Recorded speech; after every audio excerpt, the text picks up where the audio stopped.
कहानी साधु की साधना। प्राचीन भारत के एक शांत और सुकून भरे गांव में, जहां जीवन सरल और सहज था, वहां एक साधु बाबा का आगमन हुआ। साधु बाबा का नाम रामनंद था और वह एक महान साधना के लिए प्रसिद्ध थे।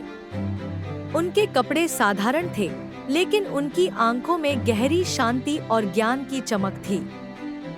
रामनंद बाबा का लक्ष्य अपने जीवन को साधना और आत्मा की खोज में बिताना था। उन्होंने खुद को सब संसारिक भोग और विलासिता से दूर रखा था और ध्यान और तपस्या में पूर्ण रूप से डूबे रहते थे।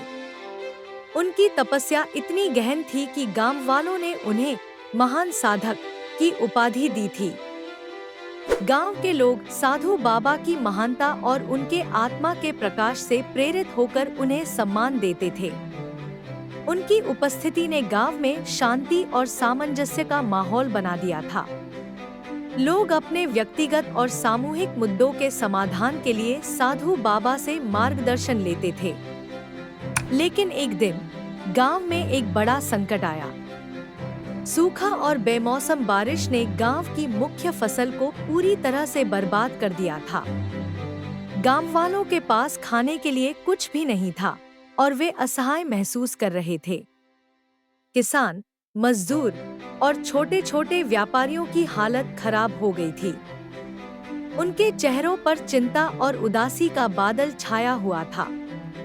गांव के प्रमुख, जो साधु बाबा के पास अक्सर सलाह के लिए आते थे, इस बार सीधे उनके पास गए और कहा, बाबा, हमारे गांव में एक गंभीर संकट आ गया है। हमारी फसल बर्बाद हो चुकी है और हमें खाने के लिए भी कुछ नहीं बचा है। कृपया हमें इस संकट से उबारने का कोई तरीका बताइए। साधु बाबा ने गंभीरता से उनकी बात सुनी और एक गहरी सोच में डूब गए। उन्होंने कहा, मैं केवल भौतिक सहायता नहीं कर सकता, लेकिन मैं आपको एक मार्गदर्शन दे सकता हूँ। यह समय एकजुट होकर काम करने का है। हमें अपने संसाधनों को सही ढंग से प्रबंधित करने की आवश्यकता है। साधु बाबा ने गांव वालों को एक विशेष विधि की शिक्षा दी। उन्होंने कहा, प्रकृति के साथ समन्वय और सच्चे दिल से काम करना बहुत महत्वपूर्ण है। आप सभी को मिलकर काम करना होगा। सबसे पहले आपको अपने खेतों को साफ करना होगा ताकि जड़ी बूटियां और अवरोध हट जाए। फिर खेतों की गहरी खुदाई करनी होगी और एक जलाशय का निर्माण करना होगा जो बारिश के पानी को संचित कर सके। इससे न केवल इस बार बल्कि भविष्य में भी फसलें उगाने में मदद मिलेगी। गांव वालों ने साधु बाबा की बात मानी और एकजुट होकर काम करना शुरू कर दिया। उन्होंने खेतों को साफ किया, जलाशय का निर्माण किया और खुदाई की। यह काम कठिन और श्रमसाध्य था, लेकिन साधु बाबा की प्रेरणा और मार्गदर्शन ने उन्हें हिम्मत दी। उन्होंने मिलकर पसीना बहाया, लेकिन उनकी मेहनत रंग लाई। अगली बार जब बारिश हुई तो जलाशय भर गया और खेतों में पानी संचित हो गया। फसलें अच्छी तरह उगी और गांव वाले फिर से समृद्ध होने लगे। लेकिन यह कहानी यहीं समाप्त नहीं हुई। गांव वालों ने साधु बाबा से अपनी सफलता की कहानी साझा की और साधु बाबा ने उन्हें एक और महत्वपूर्ण सबक सिखाया। साधु बाबा ने कहा, सच्ची सफलता और समृद्धि तब आती है जब आप खुद को केवल भौतिक साधनों तक सीमित नहीं रखते। आपने मिलकर काम किया और एक दूसरे की मदद की, यही महत्वपूर्ण है। साधु बाबा की उपस्थिति और उनकी शिक्षाओं ने गांव वालों की सोच बदल दी।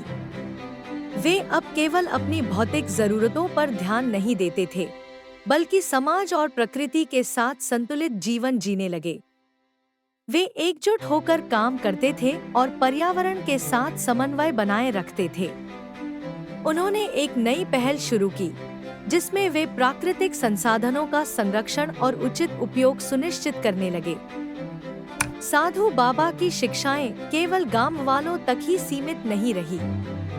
उन्होंने अपने अनुभवों और ज्ञान को अन्य गांवों के साथ भी साझा किया। उन्होंने छोटे छोटे कार्यशालाएं आयोजित की और ग्रामीणों को सिखाया कि कैसे वे अपने संसाधनों का सही तरीके से उपयोग कर सकते हैं। उनकी शिक्षाओं ने पूरे क्षेत्र में एक नई सोच और जागरूकता का संचार किया। समय बीतता गया और साधु बाबा की उपस्थिति गांव में एक आदर्श के रूप में बनी रही। उन्होंने गांव के लोगों को सिखाया कि कठिनाइयों का सामना धैर्य, समर्पण और एकता के साथ किया जाना चाहिए। साधु बाबा ने अपने जीवन को साधना और सेवा का माध्यम बना लिया और उनकी शिक्षाएं आज भी लोगों को प्रेरित करती हैं। गांव में एक नई चेतना आई और लोग अब केवल अपनी भौतिक जरूरतों को पूरा करने तक सीमित नहीं रहे, बल्कि समाज और प्रकृति के साथ एक सामंजस्यपूर्ण जीवन जीने लगे। साधु बाबा की साधना और उनकी शिक्षाएं इस बात का प्रमाण है कि सच्ची समृद्धि और सफलता केवल व्यक्तिगत प्रयास से नहीं, बल्कि सामूहिक सहयोग और सही मार्गदर्शन से प्राप्त की जा सकती है। इस कहानी से हमें सीखने को मिलता है कि कठिनाइयों का सामना करने के लिए हमें केवल अपनी भौतिक आवश्यकताओं पर ध्यान नहीं देना चाहिए, बल्कि एकता, समर्पण और सामूहिक प्रयास के साथ समस्याओं का समाधान करना चाहिए। साधु बाबा की साधना और उनकी शिक्षाएं हमें प्रेरित करती हैं कि हम अपने जीवन में सच्ची समृद्धि और सफलता प्राप्त करने के लिए अपने संसाधनों का सही तरीके से उपयोग करें और समाज के साथ मिलकर काम करें।